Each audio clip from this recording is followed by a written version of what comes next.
Yes, we will agree. Initially, it will not be absolute. But the moment you fail to bring compelling reasons, then automatically it fades into absolute. So we must grant us bail because they have nothing. And then you're told in paragraph number 17 of the affidavit that it's in the interest of justice. What about justice for the accused person? Isn't being released on bail justice for him as well? But they try to cushion it in a nice way and try to tell you that they want him held because they are protecting the victim. But the prosecutor knows very well that there is a witness protection program. Have they tried it? Why are they assuming that he'll be antagonistic towards the witness?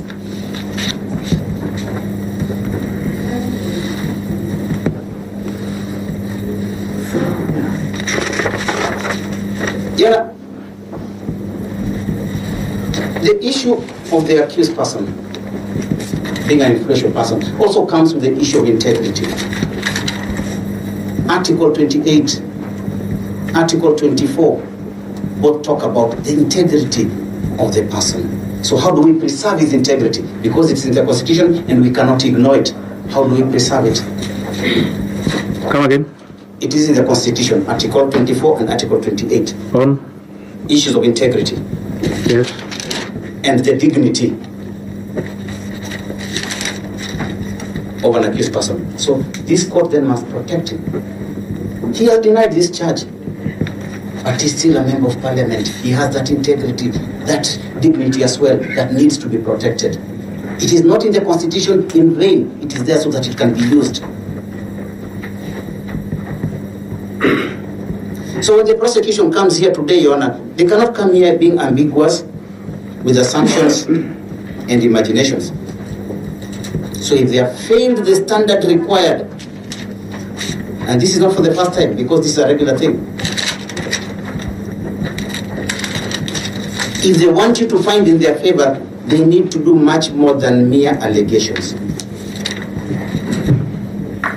So the bearing authorities that again burn their fingers. They have told you about Jackton Maende in the bundle they have given you, Jackton Maende, who was a fourth accused person in that case. Yes. Jackton Maende, evidence was brought to court showing that he interfered with witnesses. Actually, not only interfering, he actually beat up one witness. That was compelling. That was proof. There were medical documents and everything and reports. Has the accused person done anything to that effect? And again, you are saying that in that case, evidence was brought to court? Yes, it was, the witness was beaten by the fourth accused person. A report was filed with the police. A medical report to that effect was produced. Jackton Maende did not deny it. So the court had no option.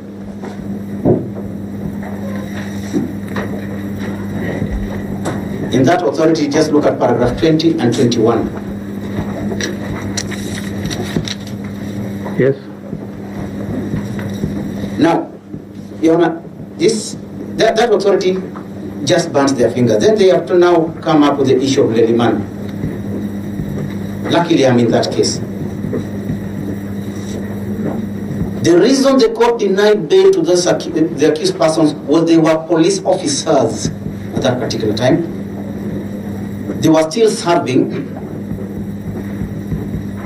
They were still considered armed and dangerous. These are contained in the authority, right? In the authority. And there were riots. Give me those reasons. There were riots. They were considered to be armed and dangerous.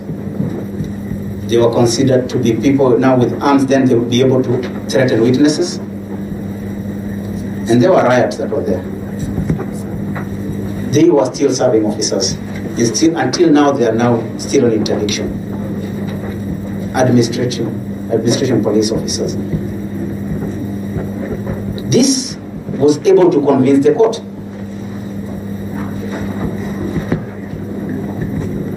Yes. So what I've done, I have given him two authorities.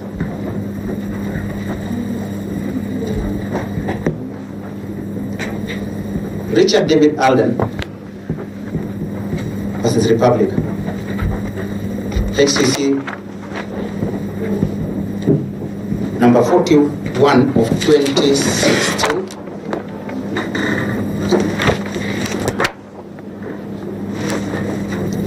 And there is Dwight Sagarai. Dwight Sagarai, number 61 of 2012, also High Court matter.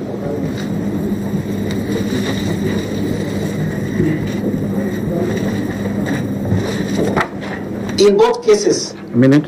yes, sir.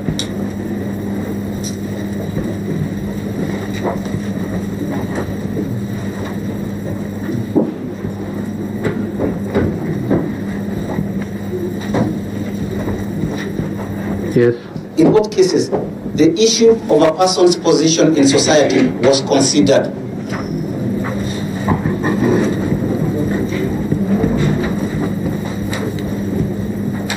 Richard David Alden was a very influential person dealing with communications, and the witnesses in that case were, some of them were his employees.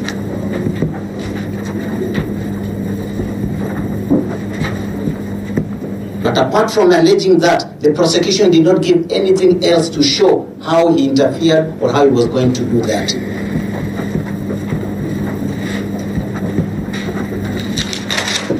That matter appeared before Justice Lasit, and she ruled in our favor that they needed to produce material, put it before court, not imaginations, not assumptions, but facts.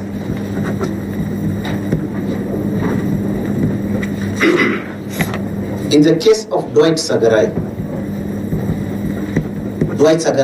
was a diplomat in the Venezuelan embassy.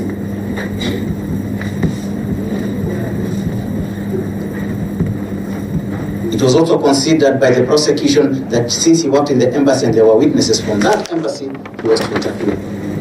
Come again. Since he was working in the embassy as a diplomat, the Venezuelan embassy, and the witnesses were from the embassy, then he was in an influential position and would interfere with the witnesses.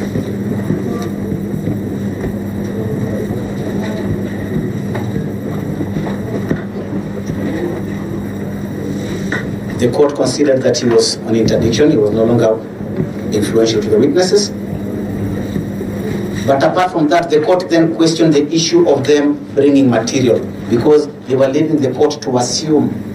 Sorry, I'm not following. Yes. Question the issue of bringing materials. I have not followed that. Yes. The court then questioned them on the issue of the material that Questioned who? The prosecution. Yes. Yes, because there was an affidavit of whether that was contained and whether they had any proof of that. What was contained where? In the affidavit that was being used in the case of Dwight Sagarai to deny him bail. Whether what was contained where? The material or evidence to show that he had interfered or likely to interfere.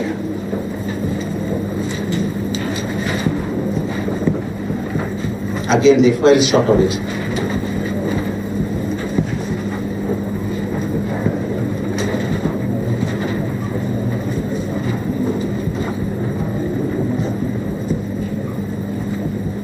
Yes. So, in all these authorities, one thing is clear. For you to bring out any allegations of absconding, of interfering, of intimidating. Allegations of? Interfering, intimidating, absconding. Yes. In all these authorities, it is clear that material must be brought to the court to prove that. Because the court cannot rely on allegations, because the sky is the limit. Those were the words used. The sky is the limit. If we were to listen to allegations.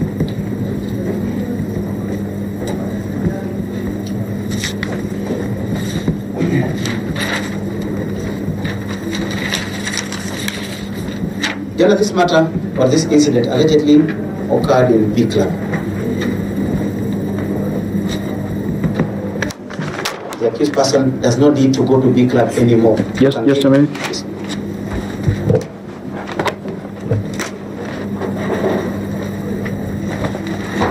Okay. Yes. The accused person does not need to go to B club anymore. You can ask him to keep away from that place because it's still a sin. And the witnesses you are being told are from that place.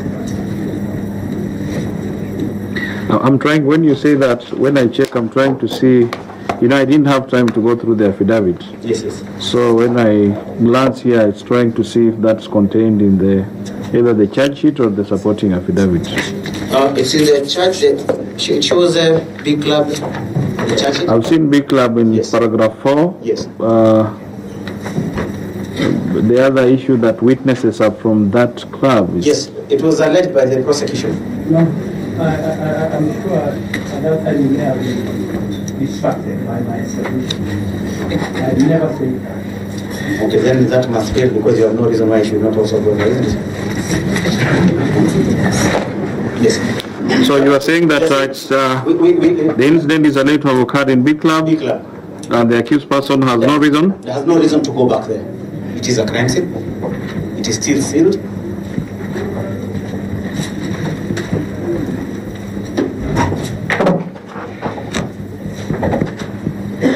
You will not contact the witnesses. You will not have their statements and their contacts.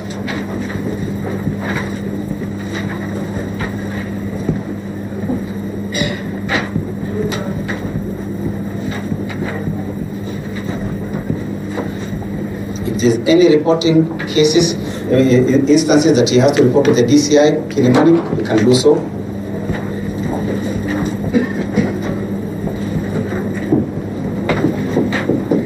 If he can be asked to report to this court, he can do so.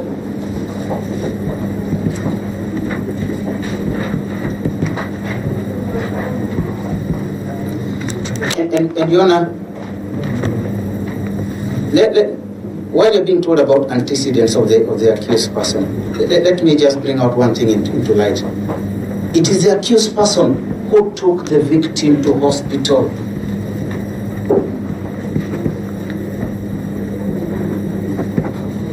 It is the accused person who carried him from the club into the motor vehicle.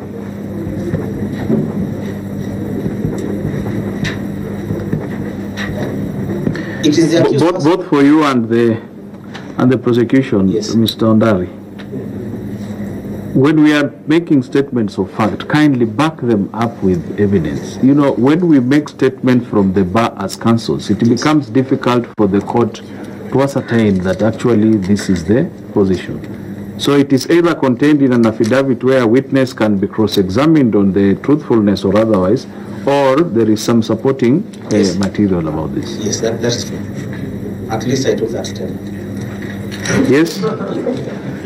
Your Honor, I have a receipt of Nairobi Hospital whereby the accused person has paid 600,000 shillings.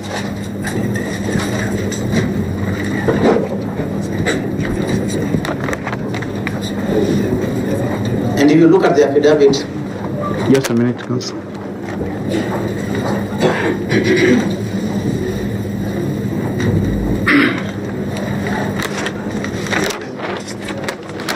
You've given Mr. Ondari a copy? no, I chose the original, so it was brought to me this morning. I can. Yes, I need it here. Yes. Place of arrest. So when he took the accused person to hospital, it is the same place, even it's in the affidavit, where he was arrested. So what was he doing in the hospital? It shows you the character of the accused person. Forget about what they're telling you, that antecedents. We have got one, we can be able to prove. What can they do?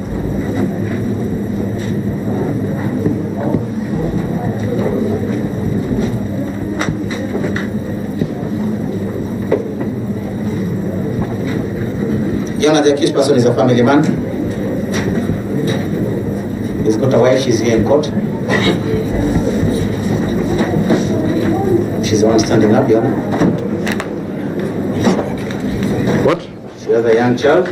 I didn't get that bit. He's a family man. The wife is present in court. Pretty young. You want to support your fans too. Yes.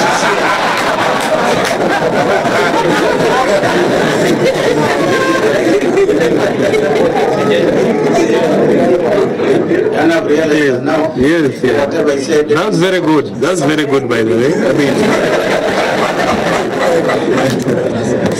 how do you come telling us this man is married with children and they don't sleep? What you have not done is to bring the children anyway. No, the child is very young. Okay. Carry on, Mr. Ometo. 4 years and then 1 year. This one was 4 years and 1 year, so not even bringing them court. Not be good to bring them court. So, Mr. Ondari, you have to confirm that that is.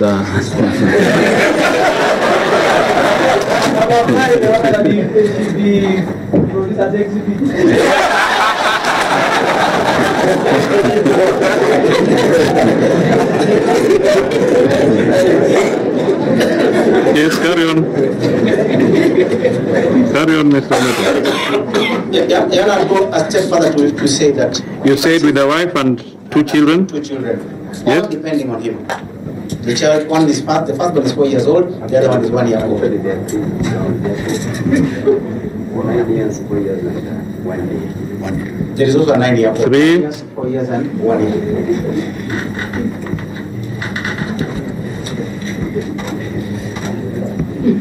They all depend on him.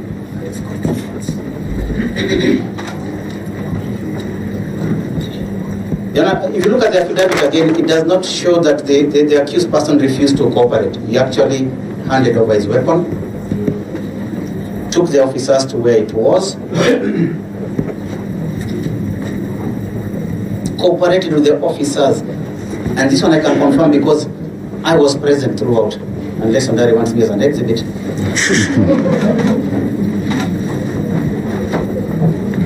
So this is a candidate for bail. He's a person that you can actually grant bail, and you will not regret it. He's a member of parliament. He must go back to work.